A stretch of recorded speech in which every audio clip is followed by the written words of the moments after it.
যারা ওসমান হাদির নামটা পর্যন্ত সুন্দর করে উচ্চারণ করতে পারেন না, যারা ইনকিলাব মঞ্চের নাম শোনেন নাই, তারা আগামী দিনের বাংলাদেশে অপ্রাসঙ্গিক হয়ে যাবেন। আমাদের বক্তব্য খুব পরিষ্কার, বাংলাদেশ 5ই আগস্টের অতীতে ফিরে যাবে না। বাংলাদেশে আওয়ামী লীগ ফিরে আসতে পারবে না। বাংলাদেশে দিল্লির দাসত্ব কায়েম হবে না। বাংলাদেশে কত সাংবাদিক সুশীলরা এদেশের আজাদীর লড়াইকে দিল্লির কাছে বেচে দিতে পারবে না। এই বক্তব্য খুব পরিষ্কার। যারা বাংলাদেশের আনাচে কানাচে প্রান্তে ঘুরে বেড়ান নাই, যারা বাংলাদেশের অলিতে গলিতে টং দোকানে আজাদীর আকাঙ্ক্ষা বোঝেন না, যারা ওসমান হাদির নামটা পর্যন্ত সুন্দর করে উচ্চারণ করতে পারেন না, যারা ইনকিলাব মঞ্চের নাম শোনেন নাই, তারা আগামী দিনের বাংলাদেশে অপ্রাসঙ্গিক হয়ে যাবেন। এবং এটাই হচ্ছে আগামী দিনের রাজনীতির মূল তত্ত্ব কথা।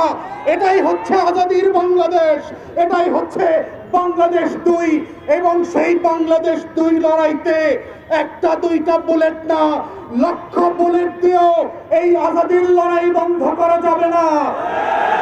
আপনারা বারবার চেষ্টা করেছেন, হেফাজতের গণহত্যা হয়েছে, 1,64,000 বুলেট মেরেছিলেন, আওয়ামী লীগ ক্ষমতায় থাকতে পারে নাই।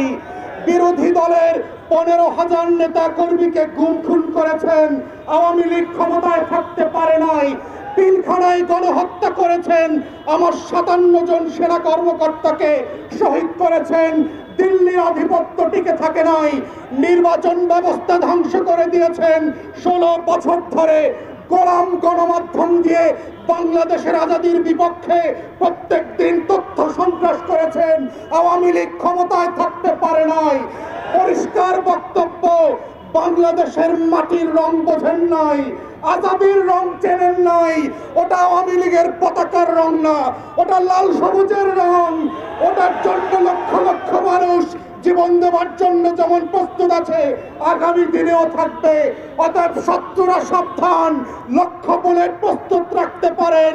আমরাও লাল সবুজের পতাকা বুকে পেঁচিয়ে দিয়ে বাংলার আনাচে কানাচে আমার স্বাধীনতা আজাদীর লড়াই চালিয়ে যাব।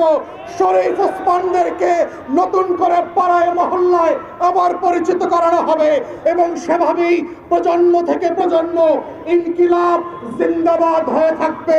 ইনকিলাব ইনকিলাব জিন্দাবাদ জিন্দাবাদ ইনকিলাব ইনকিলাব জিন্দাবাদ জিন্দাবাদ ইনকিলাব ইনকিলাব জিন্দাবাদ জিন্দাবাদ